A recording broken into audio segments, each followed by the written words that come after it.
We turn now for a Republican perspective on these impeachment calls.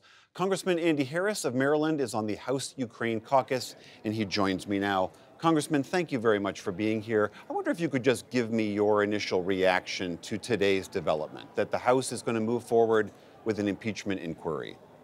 Well, this is nothing new. There are dozens, if not over 100 members of the House who have wanted to try to impeach this president. They tried the Mueller investigation. It didn't work. Now they're going to try this.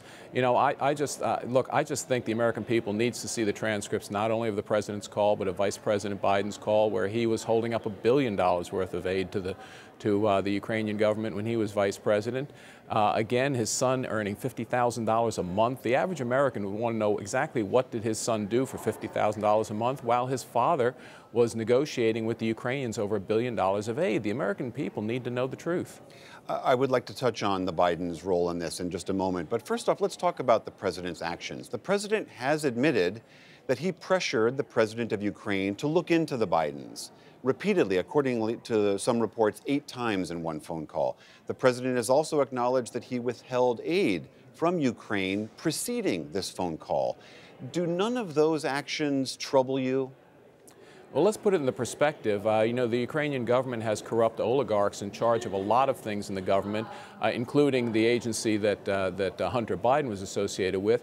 And we've heard reports that military procurement, and a lot of these funds were going to military procurement, is corrupt in the Ukraine. The president is absolutely right to ask the Ukrainian government to investigate corruption when it involves hundreds of millions of dollars of taxpayer money from the United States.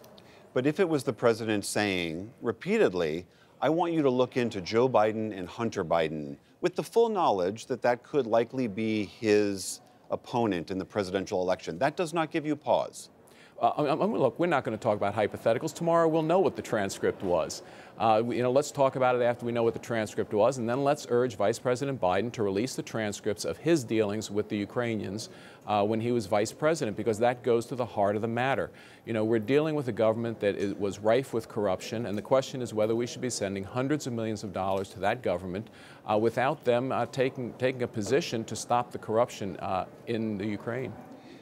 Your colleagues across the aisle say we need to do this impeachment inquiry because it gives us more legal tools and facilitates the investigation that we feel we are being stonewalled on. This is the Democrats talking. Do you believe that if you believe that all the facts should come out and this will be a useful process, do you think this impeachment inquiry could be useful? Look, the facts are going to come out tomorrow when the transcripts are released. The allegation was that the president, in a phone call with the Ukrainian leader, had some kind of quid pro quo on an investigation. We're going to find out tomorrow. Let's talk about it after the American people hear the transcript. And then let's release the transcripts of the vice presidents dealing with the Ukrainians involving $1 billion in foreign aid. The president has said, as you are acknowledging, that he'll release the transcript. The Democrats argue they also need to see the whistleblower's complaint, the person who either heard this call as it was going down or read the transcript and said something is amiss here. Would you support the whistleblower's complaint coming forward? Well, we know he didn't hear the call because we know it was secondhand, his knowledge of the phone call. The bottom line is that his complaint was that the phone call was made and allegations of what was done in the phone call. We're going to know the transcript tomorrow. That's the whistleblower's allegation. The president has gone ahead and said, okay, let's look at the transcript. I think it's the right thing to do. I applaud the president for doing it. And then we need to look deeper into what was going on during the Obama administration when Vice President Biden was dealing with Ukraine and his son was earning $50,000 a month from a corrupt oligarch.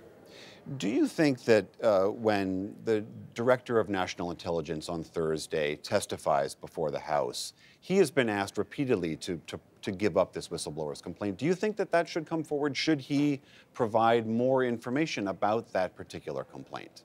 Look, my understanding, and again, that's not my area of expertise, but it's centered around whether this was urgent, and the law just says that if the DNI, the Director of National Intelligence, felt it was urgent, then it needs to be reported to Congress. That's a judgment call, but again, tomorrow we're going to see the transcript. We're going to know exactly what went on.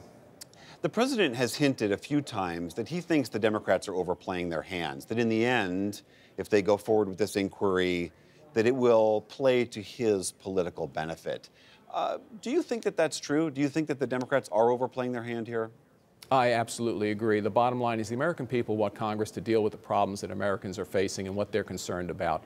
And right now, they're not really concerned about the Ukraine. What they're concerned about are jobs. They're worried about the economy. They're worried about what's going on here in the United States. And Congress is going to be distracted.